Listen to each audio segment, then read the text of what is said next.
Coach Kate Achter from Western Michigan University. Welcome to the BCAM Podcast. Hey, thanks for having me. Coach, let's talk defense. Sure. What makes a great defensive player?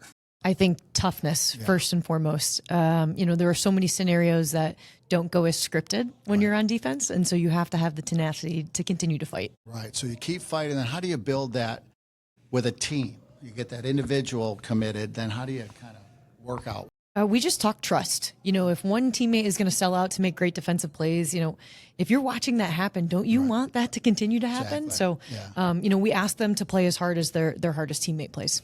I like that. Yeah.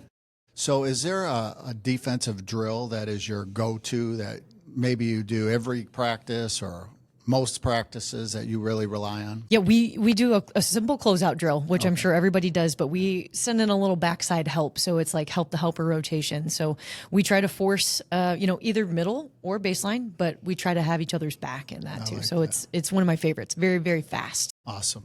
Coach, we've been concluding each Fastbreak interview with this theme of networking. Can you talk to our listeners about the value of networking?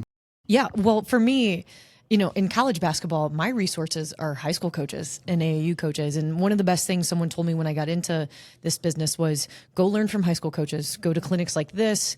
Final Fours are really valuable, but everybody's there just to have a really good time. Sure. These are the events where you're going to learn the most. People are going to share their true secrets and you connect. And, those are recruiting resources, but they're also potentially your next job or your next hire. Right. So, these events have always been valuable to me.